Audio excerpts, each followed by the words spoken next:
Hello everyone and welcome to Tech Talk session number 19. Today we are going to be talking about harmonic filter design and how to determine their component ratings.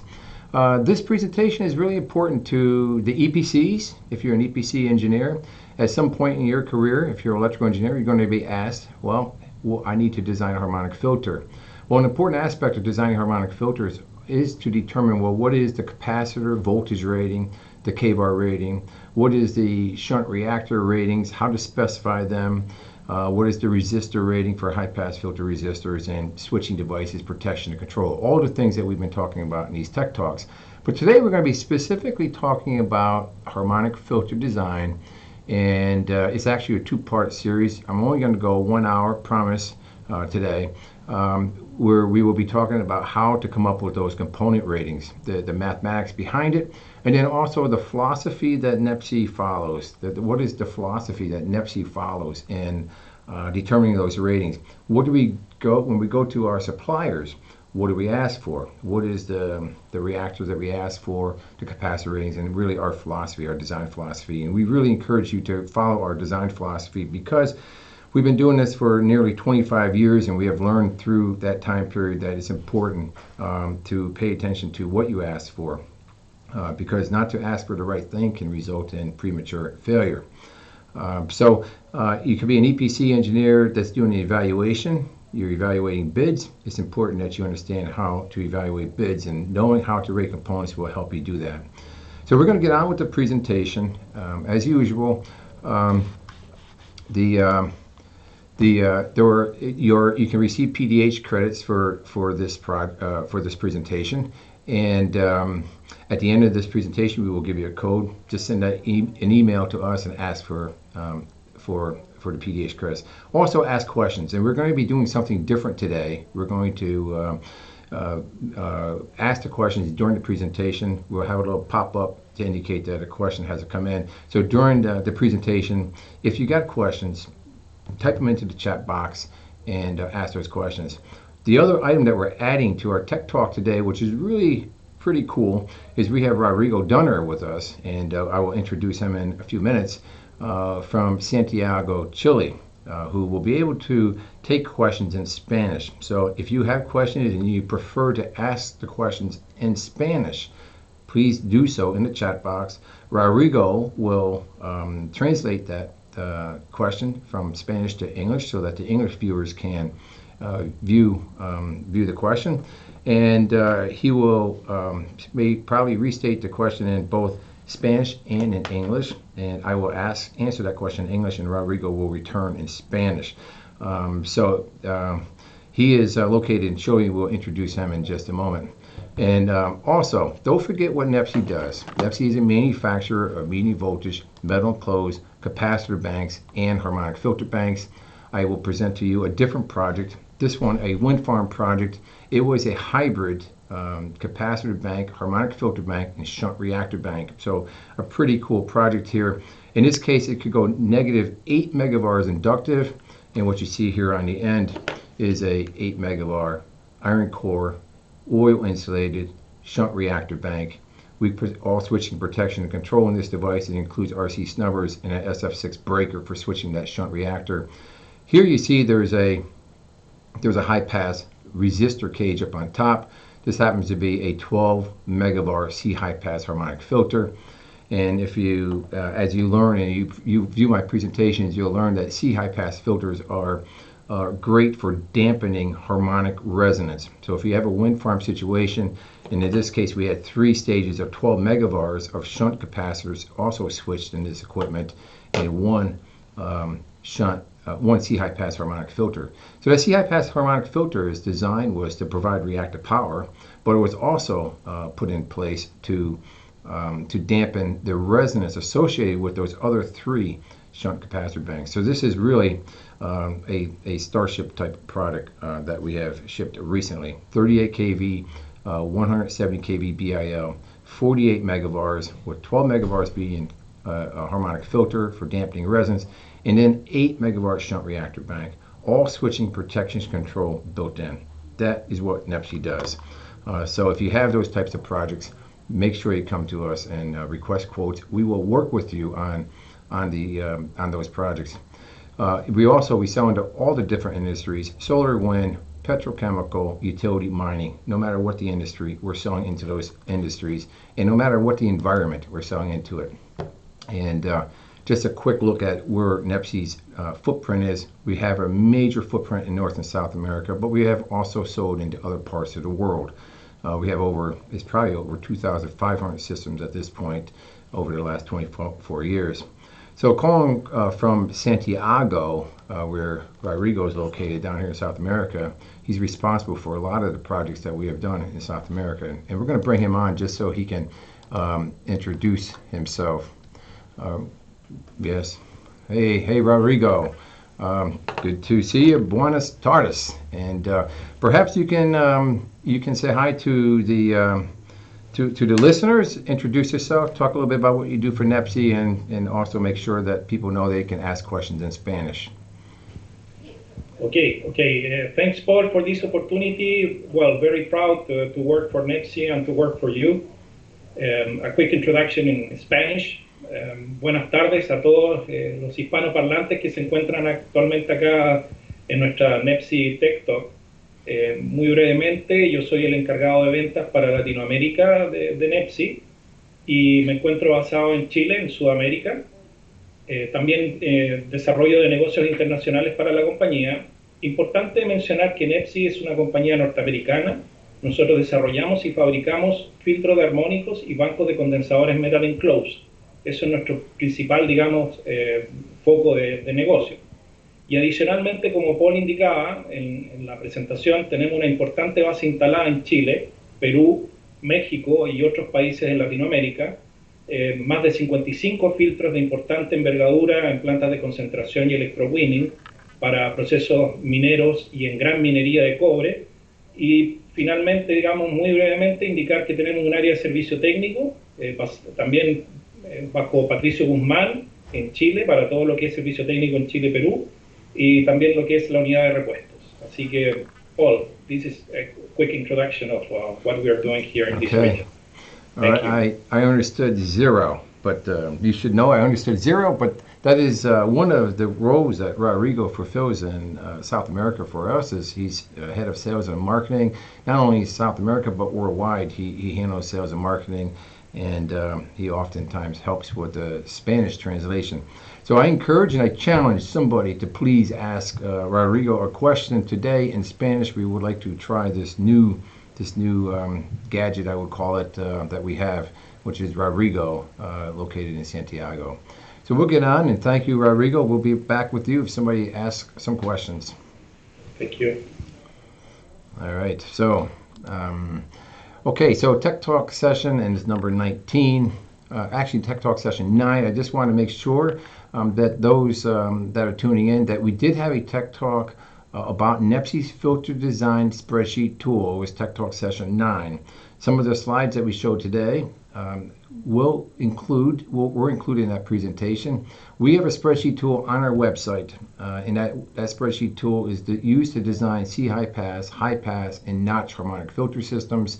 It is really a very useful tool if you are involved with the design, specification, evaluation of harmonic filter systems. So I encourage you to go to Tech Talk session 9 if you're watching this Tech Talk here.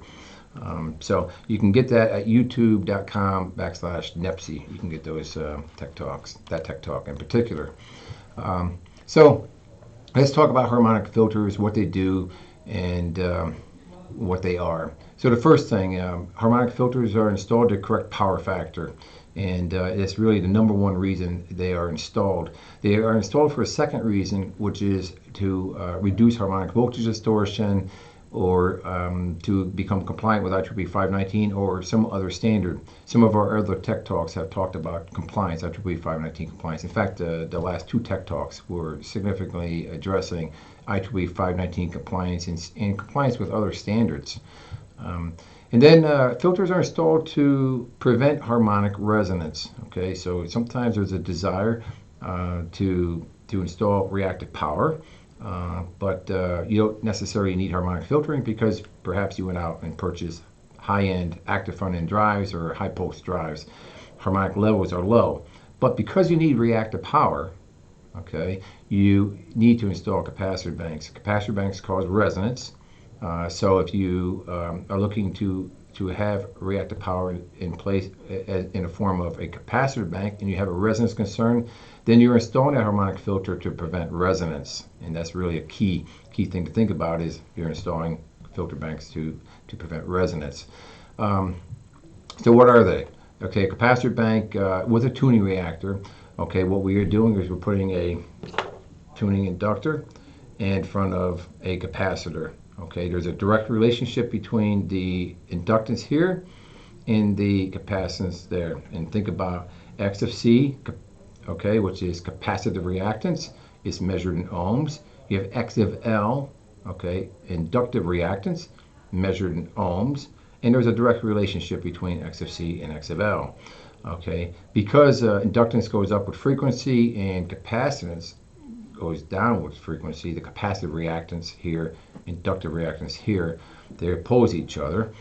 There is a point where they are equal, and at that point, inductive reactance is equal and opposite to capacitive reactance. We have a very low impedance.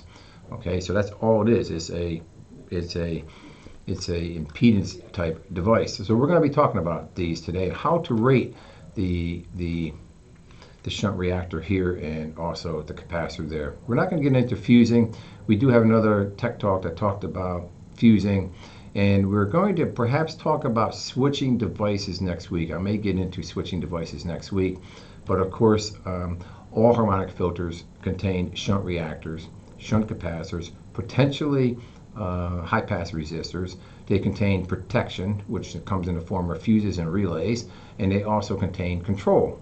All right, so harmonic filter design includes switching, protection, and control. There's quite a bit of information there. So we're more focused on X of C, the capacitor, X of L, the inductor, in these upcoming presentations, and then the high pass resistor, how to rate those. All right, so harmonic filters. When you think about harmonic filters, they come in different configurations.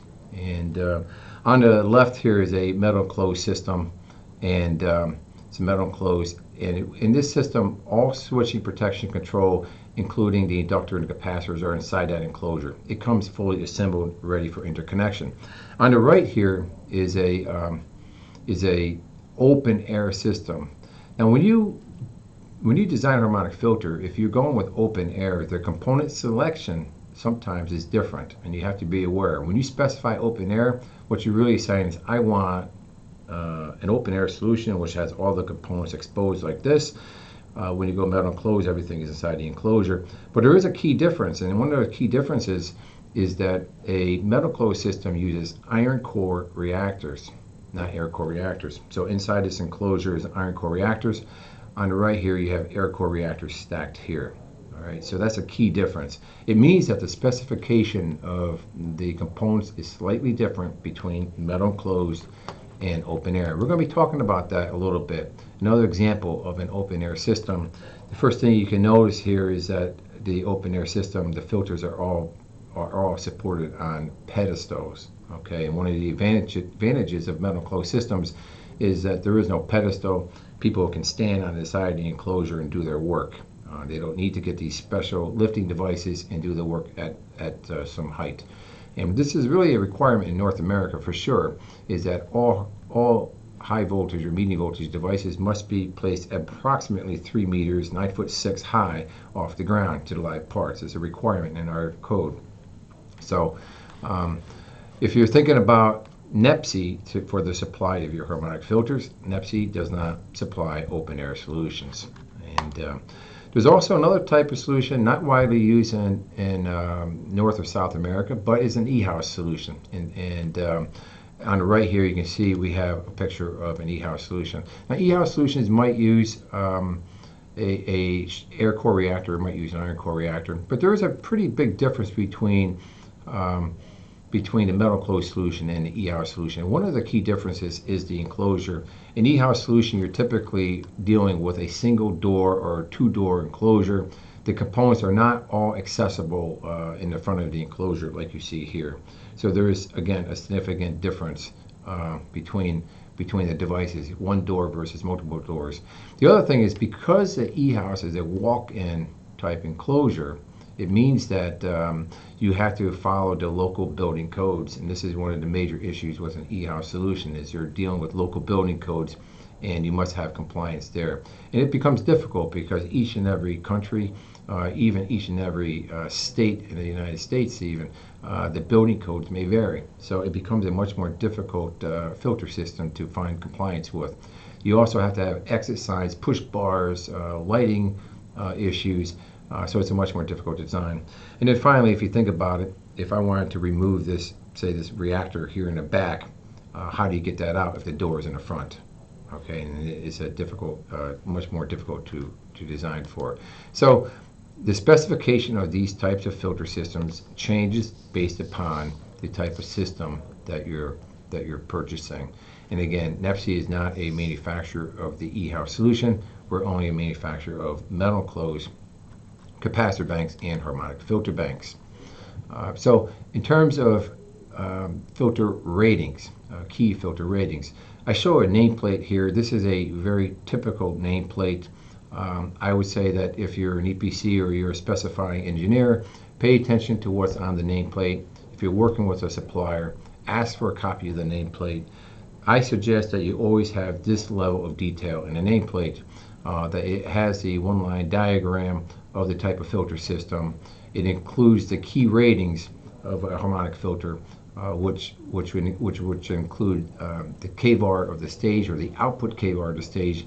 You remember, as we go along, you're going to learn that the kVAR output is not equal to the installed kVAR. So we'll get into that in a moment. We will also have the reactor ratings and the voltage rating of the system, as well as the rating of the inductor in terms of ohms and its harmonic component ratings. It's really important to specify the harmonic current ratings on the nameplate. And incidentally, all these ratings are what really defines a harmonic filter. So I've listed here on the left those key harmonic current ratings. But those same kind of ratings are shown here on the nameplate. Let me get this right, on the nameplate here. Capacitor values and the kVAR values of those capacitors, their voltage ratings, and so on. So if somebody walks up to the gear, they should be able to know, well, what is on the inside of that gear. Okay, so we got a question. Yeah, Paul, you have a question from Patricio in Espanol, so I think Rodrigo's going to have to hop in here. If my translation is close enough, I think he's asking about how NEPSI considers altitude when we design our filters. Okay. So let's bring in Rodrigo. So Rodrigo, this is our first time, so maybe if you have the question in front of you, maybe you can do it in Spanish and I'll give you the quick answer. But I'll give you the answer first and then you can do the whole thing in Spanish. So elevation does play a role in the insulation level of the system. As you go up in altitude, there is less air. And when there's less air, it means that we have to have a higher impulse rating because we have less air. Air acts as an insulator on electrical devices. So as we go up in altitude, less air means we have to increase the spacing factor. NEPSI has a spreadsheet tool and also a calculator tool for calculating what the BIL must be at sea level to reach a certain BIL at altitude. So in particular in South America, altitude is oftentimes a major issue, and increasing the impulse level for altitude is something that is always considered. There's also cooling factor, and there is a less air means less conduction of heat from the equipment, and there is a minor decrease in conduction, so therefore sometimes we have to increase the rating, but it's usually just 3 or 4 or 5%, a very low percentage. So Rodrigo, I hope you got all that. Maybe you can translate the question into, do this question in Spanish and then provide a quick answer. Yes, bueno, la consulta efectivamente tiene relación con las consideraciones de factores geográficos de altura para efectos del diseño de los filtros. Y bueno, la respuesta que Paul está entregando tiene relación primero que la aislación tiene un rol muy importante en el diseño de los equipos. los equipos cuando se encuentran en altura presentan obviamente menos aire, por lo tanto hay un nivel de impulso eléctrico que se requiere que sea mayor al nivel de mar por esta singularidad. NEPSI cuenta con una memoria, herramientas que se encuentran disponibles en nuestro sitio web para realizar estos cálculos. Son herramientas principalmente para realizar lo que se llama un derating, que se calcula el nivel de aislación a nivel de mar y posteriormente se realiza este ajuste por altura para llegar al nivel adecuado al cual se encuentra la mina en operación. Este es un factor muy común. Este factor de derating se tiene que aplicar principalmente en todos estos proyectos en nuestra región, en Chile y Perú, debido a la altura en la que se encuentran estas plantas mineras, que son generalmente sobre 3.500 metros sobre el nivel del mar. Y por último, también Paul indica que los factores, digamos, relacionados con la altura geográfica tienen una implicancia en lo que es la disipación de calor, producto de este menor aire más delgado, y generalmente tiene un impacto entre un 4% en el diseño de los sistemas de refrigeración. So Rodrigo, maybe it's interesting that I'm looking at the picture behind you, and that's actually Tokipala. I recognize it. Maybe you want to just talk about the altitude of that one, and of course we increased the BIL, the impulse level for that project. Maybe a quick 30 seconds on that, what that is behind you. Claro, bueno, el filtro que se encuentra en mi espalda es un filtro armónico instalado en una importante minera en Perú, que es Southern Perú, planta Tokipala. Este filtro se encuentra ubicado en la planta concentradora que está a 3.500 metros sobre el nivel del mar, por lo tanto fue un desafío importante desde el punto de vista técnico. El nivel de impulso para este equipo con el derating es del orden de 200 kilovolt bit. Ese es el nivel de impulso con el cual se diseñó y fabricó esta unidad. Okay, again, I don't understand a word you say, but thank you. We'll get back on with the presentation, and if something else pops up, we will be back to you. And I encourage people to continue, please, to ask questions. So these are the key filter ratings, and this is really the starting point for a harmonic filter design. What is the reactive power rating? What's the voltage level? What's the insulation level? Tuning point, type of filter. Is it a C high pass, notch filter? Fundamental current rating is, of course, defined by the voltage level and the kVAR output of the filter, and then the harmonic current ratings. And we'll talk about this stuff for a moment. So how are the filter ratings determined? Well, usually the way studies are conducted is reactive power is the first item to determine. How many megavars does the system need? That's done through a load flow analysis or some type of load study, and we have talked about this on other tech talks. So load flow analysis, using some type of program, you put all the load into the system, you determine, well, what is that reactive power? And that's the first fundamental rating of a harmonic filter, is the reactive power output, the output of the harmonic filter at the system voltage. And I specify that you need to pay attention to output of the harmonic filter versus the amount of kVAR installed within the filter. It will become more clear in a moment. You also, through harmonic analysis, we determine the type of filter, the filter tuning, and this is really based upon kind of an art, and we talked about this in harmonic analysis. It's kind of an art in that we have to come up with a filter design that meets certain system performance requirements. IEEE 519, the IEC standards, the Chilean standards, it depends on where you are. It's typically a point of common coupling, and we're coming up with, well, what is the type of harmonic filter that you use? And we will pass on to another question. Yeah, Paul, Francisco's asking if the interaction of the harmonic filter can cause resonance issues. The interaction of the harmonic filter can cause resonance issues. So I think the answer to that is yes. Of course, if you put a harmonic filter into a system, there is that possibility that that harmonic filter can resonate with something else in the system. And in our talk, and actually I think later in this presentation, I will show that a harmonic filter in parallel with a capacitor bank, harmonic filter in parallel with a capacitor bank, can cause resonance. And so this is about proper system design. There's a number one rule oftentimes that should be followed, or at least try to adhere to it or plan for it, and that is capacitor banks and harmonic filter banks should never be installed on the same system. And I say that should never because there are filter designs, and in particular this high pass design here, the C high pass and high pass design. It's a damped harmonic filter, and we can dampen the resonance. And if we design a proper system, we account for the fact that there might be resonance, we can eliminate that resonance concern, that interaction that you're talking about. And in the opening part of my presentation, I talked about this wind farm project that had a 12 megavar C high pass and 3 12 megavar standard shunt power capacitor banks. And that's an example where we accounted for the fact that we were going to have resonance, and we eliminated the resonance by first putting on a C high pass filter. And so this is something to think about. Proper system design means that you have to think about the possibility of resonance between your harmonic filter and other system components. And by the way, that other system component will be another capacitor bank somewhere, located somewhere on the system, either on the same bus, up at the transmission level, or at the low voltage level. So when you're doing harmonic analysis, the first thing you need to make sure is that you've modeled all of the relevant or significant capacitor banks within the system. And that actually might include cable capacitance of, say, a collector system associated with a wind farm. Good question. I like the question. Thank you.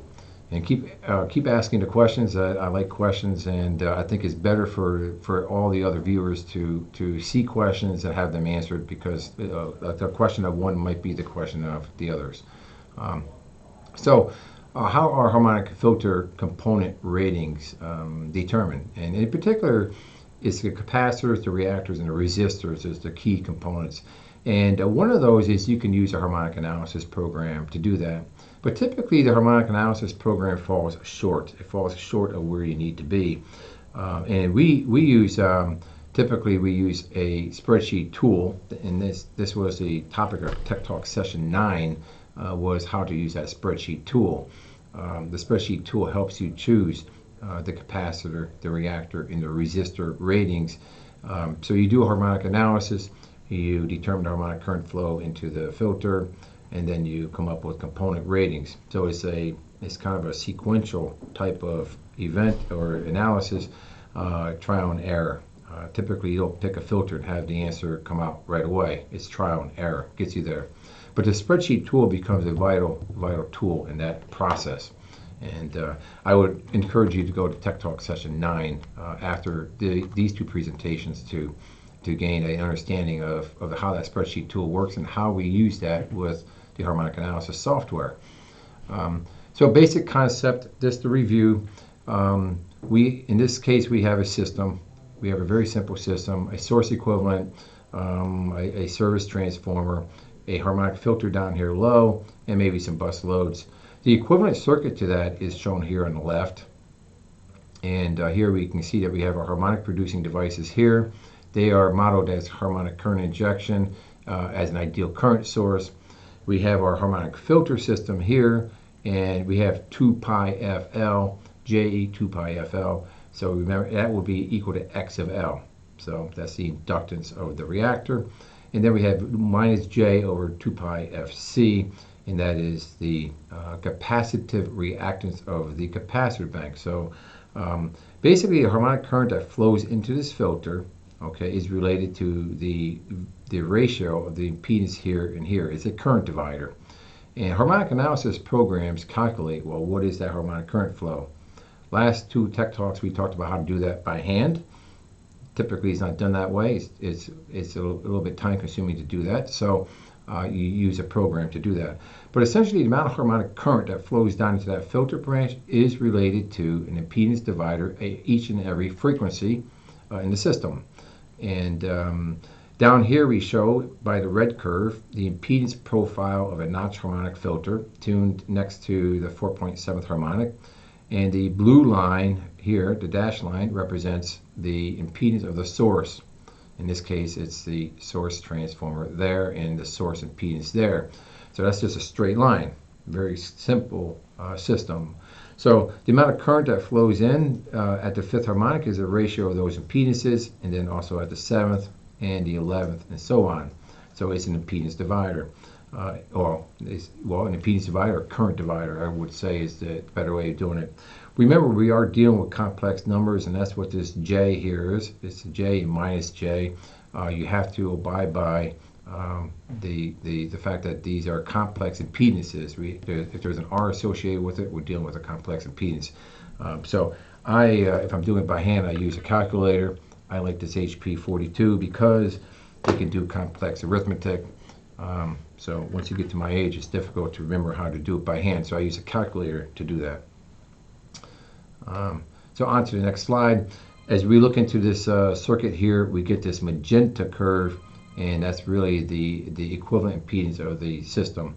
And that will be the combined impedance of both the filter branch and the source impedance. And you can see we've reduced the impedance from the tuning point up with this magenta curve, which means we've effectively reduced the harmonic voltage distortion. And really that's because we reduced the impedance of the entire network, and we're diverting some of that harmonic current into the filter. So other tech talks, in particular the two prior ones, and I got some others, I review these curves in more detail. And if you don't have a full understanding of how these work, I would suggest at least the previous two tech talks to go through that. But the harmonic analysis program is used to come up with the filter current. Okay, what is I5, I7, I11, I13? And obviously what needs to be done here is the component, that shunt reactor or that tuning reactor, and X of C, the capacitor, must be rated for the current, must be rated for the voltage, right? And that's really what we're doing here, is we're checking after we determine what the current is, well, what's the resulting voltage? What's the resulting current flow through it? Can the capacitor handle those additional currents associated with those harmonics? And we're going to be talking more in depth about how to determine those values and how to then specify the capacitor and reactor rating. And that's really this process of harmonic filter design. So the common filters that are used are located on top, and basically notch and high pass and C high pass. They are by far the most common.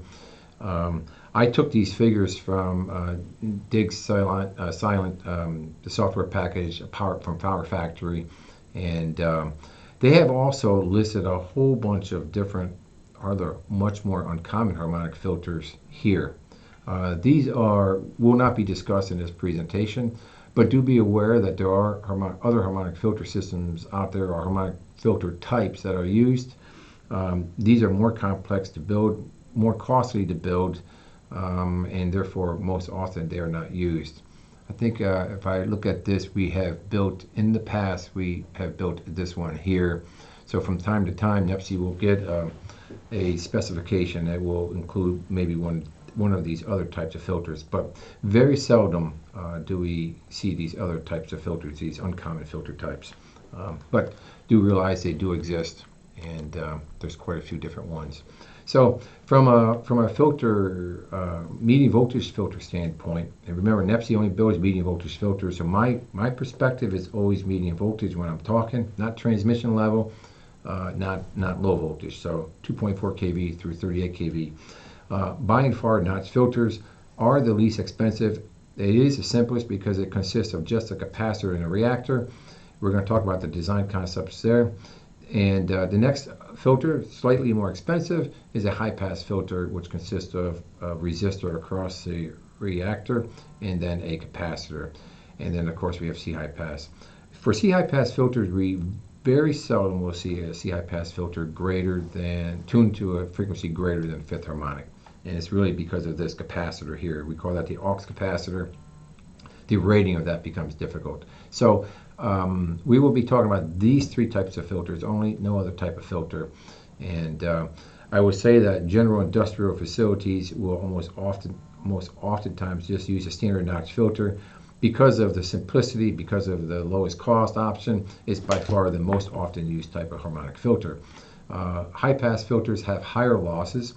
We can dampen resonance associated with those, but they would typically be used in applications where we have interharmonic resonance or resonance between the dominant frequencies. So if I have a 5th, 7th, 11th, 13th harmonic filter, and say I have a cycle converter application and a mine application, I might have some harmonic currents between the 5th and the 7th. If that were the case, I would be going with high pass type of filter design. So, and then the last filter is a C high pass.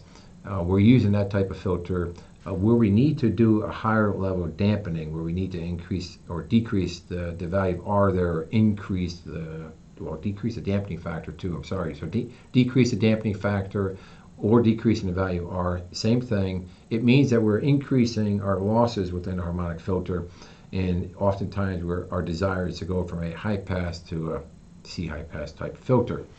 And its fundamental losses is what we're going for. So just a quick review. Notch filter, it's got this shape. It's a very simple shape. We're injecting harmonic current here at each and every frequency, and we will get this impedance profile.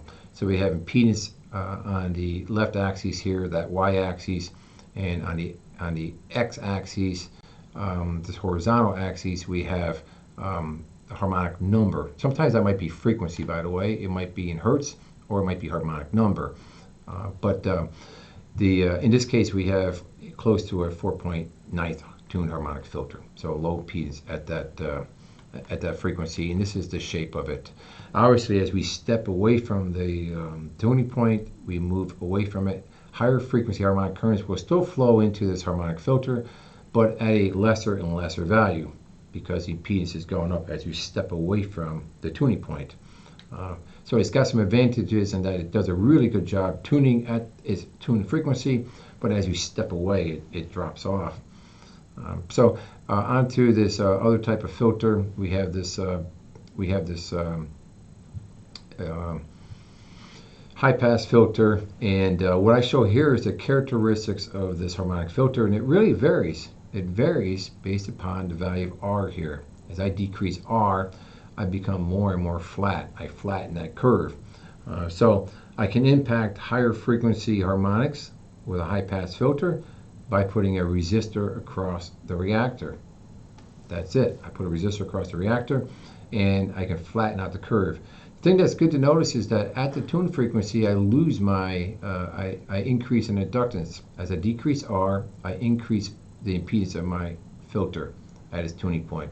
So in effect, as I add a value of resistor here, resistance here, I decrease, I actually increase the overall impedance of the filter at the tuning frequency. So I can decrease the value of current through that reactor, okay, by putting a resistor here. Very, very counterintuitive, and something to always think about. How can I maybe utilize that concept? As you go up in frequency, the impedance of the filter drops off. Okay, and so we're getting a more effective filtering at higher frequencies away from the tuning point as we move up in frequency. So the C high pass filter got the same exact characteristics as a high pass filter. The difference is I've added this aux capacitor, and really what we're doing here is we're tuning this branch here, X of L and X of C, so that they're equal at the fundamental frequency, 50 or 60 hertz, depending upon where we are. And in so doing, what we're doing is we're putting 0 volts across the resistor. If X of C equals X of L, it means I can't have voltage across that resistor. There are, it means that the losses in that resistor are 0 at the fundamental, and this is sometimes very desirable, especially for very low damping factors where resistance is also very low. But the key here is characteristic wise, it's exactly the same as this. It looks the same. The only difference in performance is losses. When you look at and you compare notch filters to high pass filters, and I've showed this in other presentations, what you get is a dampening effect. The red curve being high pass filters, the blue curve being notch filters. And this kind of goes to the question that was asked by Francisco. Francisco asked about resonance and interaction. I'm sorry, Francisco, this is not answering a question, but this is eliminating resonance between the tuning points. it's this one here that answers to your question. In this case, we have a tuned filter, and we have a tuned filter, and well, no, we have a tuned notch filter, the blue curve, okay, and then the magenta curve represents a high pass filter. Same amount of megavars. All we do is add a resistor to the network. And what you can see in this case is there was a capacitance in the system. It was cable capacitance, and because of that cable capacitance, we have a resonance up here. And this is a situation where we have a harmonic filter resonating with the system, and in this case, the system capacitance, and it's the capacitance associated with the cables of a collector system or of an industrial plant. So you've installed a notch filter, and it still resulted in having a high frequency resonance due to what I would call stray capacitance. But the same thing would happen if you were to put a capacitor bank in the bus. You'd have a resonance that would drop the frequency down. So putting the high pass filter in, it more or less eliminated this resonant bump. We got this magenta curve instead. So we still got some effective tuning here, and we eliminated the resonance up at that higher frequency. One of the key reasons why you use high pass harmonic filters. So we're getting close to the end. I'm going to go another 5 minutes, and then next week we're going to actually talk about capacitors, reactors, and resistors. But these are the governing equations for a notch filter. It's the governing equations for a notch filter, and I have put, for this case, I want to design a 13.8 kV, 1000 kVAR, 4.7 tuned harmonic filter. So that's the problem. We did an old flow study. I need 1000 kVAR stage. The system voltage is 13.8 kV line to line. Tuning point is 4.7. And what we do is we call that Q effective. Q effective is the output megavars of the harmonic filter. In this case, 1000 kVAR equals 1 megavar, and we're defining that here, okay, as Q effective.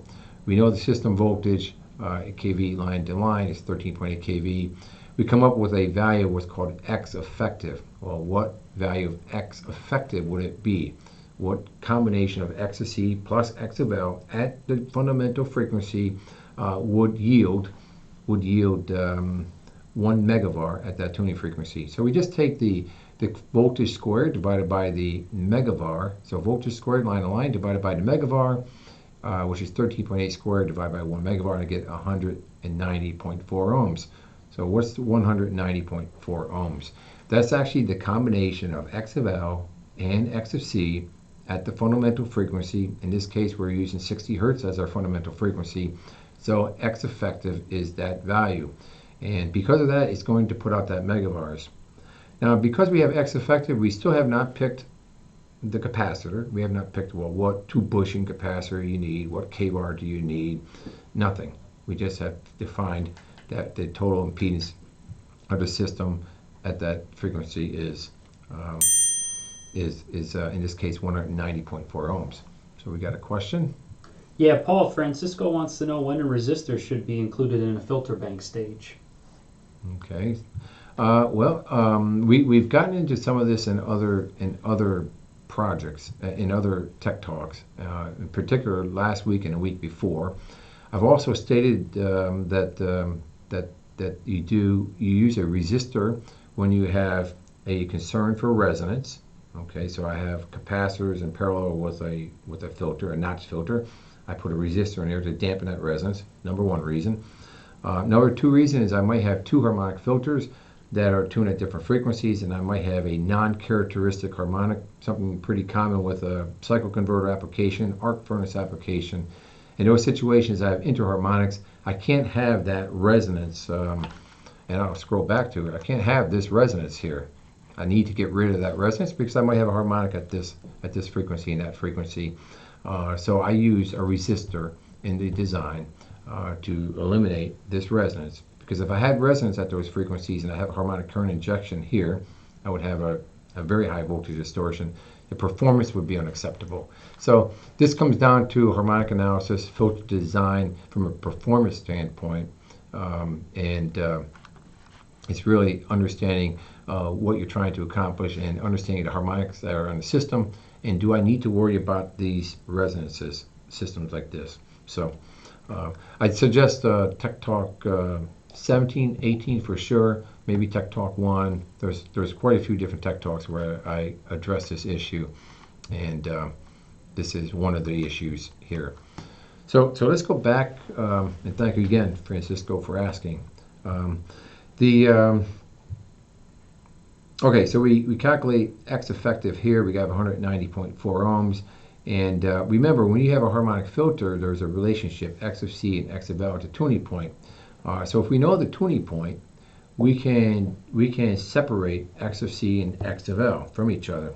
And we use this very simple H squared over H squared minus 1 ratio multiplied times X effective to get X of C. And that would become the capacitive reactance of the system. And in this case, we're calculating that to be 199.47 ohms. So we know X of C, and from X of C, if we know the value of X of C, we can then start to evaluate, well, what kVAR reactor do I need at a value of voltage? And this is getting into how we actually choose that value of capacitance. X of L is very simple defined. Once we know the value of X of C, we divide by the tuning point squared, and we have X of L, in this case 9.03 ohms. And then from there we can calculate inductance because we know that X of L equals 2 pi times F times L. So we can calculate L. So from X of L we come up with the value of inductance, and now we have defined another value that you would send to, say, a tuning reactor supplier. Q rated per phase for the capacitor is calculated by picking a capacitor voltage and dividing by X of C, that value of X of C that we had up here. So we're taking VCAP rating. In this case, it's a line to neutral value. Okay, the capacitors are typically metal closed systems. Almost all medium voltage systems are using an ungrounded Y capacitor bank within our harmonic filter. And in that case, we're typically using voltages that are line to neutral, or we're putting the voltage across that capacitor. So in this case, we pick 9.54 kV as a capacitor. This is a 13.8 kV system. The line to neutral voltage is 7.96, so 13.8 kV divided by square root of 3, or 1.73, gives us 7.96 kV. We're picking 9.54 kV. And the reason we're picking 9.54 kV is that we have a voltage rise across this reactor, and that's counterintuitive, but the voltage rise across this reactor, because this is a positive J, this is minus J, so it results in an actual voltage rise here at the fundamental. So we need to pick a higher voltage, in this case 9.54. We also have harmonic current flow through here, and any kind of current flow through an impedance, in this case X of C, would result in additional voltage rise. So harmonic filters must use higher voltage rated capacitors than what the standard line to neutral voltage rating would be. And that's something you have to realize. In this case, 9.54 kV. So we can calculate the fundamental current and the RMS current also using these same formulas. And the RMS current is based upon IN here, which is the summation of the sum of the squares of each harmonics, and the square root would be the filter RMS current. It's important to note that the harmonic current is based upon a harmonic analysis. Somebody did a harmonic analysis and they came up with that value, right? And we can now calculate that filter RMS current. So we won't go through this in a ton of detail, but the key here is now we are looking at, well, what is a high pass filter design? How does that work? And really the formulas are the same through here. What changes is that we then have a part that defines the value of resistance here. And again, the value of resistance is based upon a tweaking or a process, iterative process during the harmonic analysis. What value of resistance do I need to meet performance? So, and this is based upon what we define here as dampening factor, DF, dampening factor. And we're using dampening factor as a way to define R, and that's the formula for dampening factor. So anyways, let's we'll skip this for now. We're going to talk about resistor ratings next week, and we're going to kind of cut this presentation off now. We're going to talk about resistor ratings next week, how to come up with resistor ratings. We'll touch upon this slide just a little bit more next week, and the next slide, of course, is C high pass filters. And really, the key here I want to make sure is that people do understand that you don't need to do these formulas every time. Even consultants who do this on a regular basis, they're always using spreadsheet tools, and it's why we have one on our website for calculating X of C, X of L, and all these other filter parameters. It is the way it is typically done. I'm going to go to the end here, and I hope this works. It does.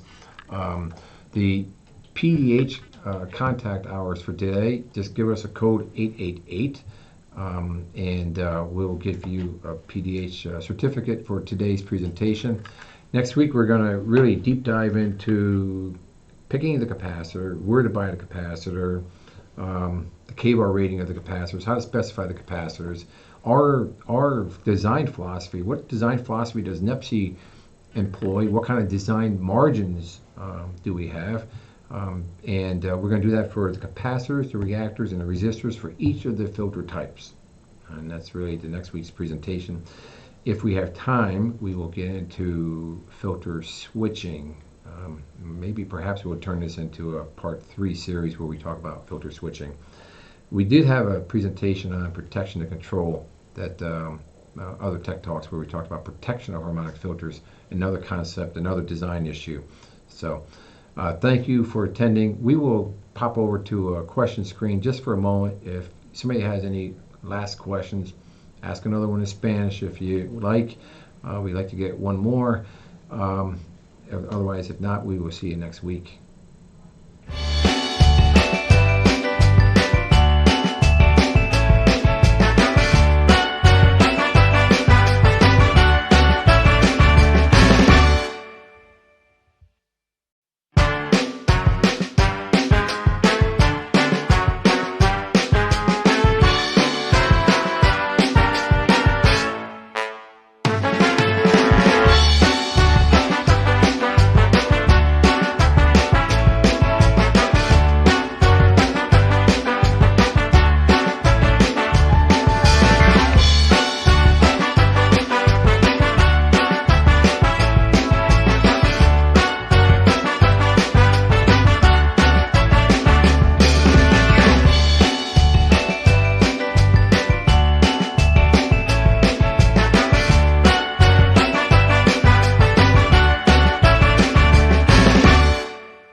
Okay, we have some good questions here. A couple more. Francisco asked another question. His question was another question: why a filter stage could be tuned at frequencies as 5.1 or 7.1 instead of 5 or 7? And this is something that really comes out of the harmonic analysis program. If you go over to my iPad real quick, I could maybe show this. It might be interesting actually to show.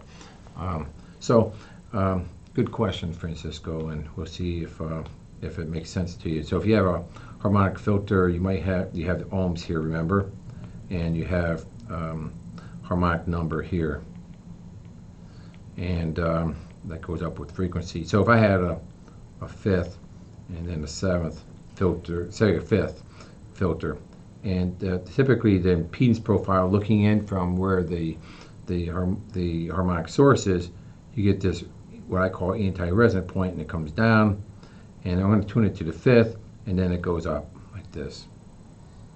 And so that's a fifth tuned filter. And the interesting thing here is the slope of this. What is the slope as you come down? Okay, here. So there's sometimes a desire to, if the impedance curve was such that the tuning point went up and then say went up and came down gradually, and then came up steep like this, it would make sense that I would move my tuning point to the right. Makes sense that I move my tuning point to the right. So the error that you get, or the tolerance that you get, oftentimes says, hey, I should maybe tune slightly to the right and not to the left. And a lot of times you don't want to tune right onto the harmonic, because I might not want to pull all the harmonics from the system, allowing some to go out. And tuning sometimes to the right of the harmonic, or a higher frequency, makes sense. And I've done it under the situations where my impedance curve goes down shallow and then comes up steep. So down shallow, up steep, it would make sense to then park it on the other side. So that's one reason. And the other reason is when you have harmonic filters like this, and you're doing your analysis, a lot of times this could be a fifth and a seventh, and you have harmonic current in here. You might find that there's a little bit of resonance here between the fifth and the seventh filters. In other words, I have a seventh filter, but yet I have seventh current in here, and this is how it shows up in the analysis. Oftentimes it's better to change the tuning points of these slightly to try to decrease this component of seventh here, because obviously we have seventh here, and we don't want magnification of seventh. So if I were to add the seventh here plus the seventh here, if it's more than the current injection, that means I got some current amplification within the filter, and I try to eliminate that current amplification, because any current amplification within the filter results in having to come up with a higher rating component. So that comes out of the analysis. So that's the two reasons that I have tuned filters to frequencies above their tuning point. So we'll go back to the questions. Okay, so Paul says, can there be resonance between ungrounded Y filter and the cable capacitance? And I say the answer is yes. Intuitively, your first thought is, well, one is in the zero sequence network, and I think this is why you're asking, and primarily a zero sequence network because it's lined to ground capacitance, and then the other is if it's an ungrounded filter bank that's not in that zero sequence network. But I think those three capacitances, even though they're connected to ground, they show up in that positive sequence network. So I think the answer is yes. But I will dig a little bit deeper into your question. It is a good question.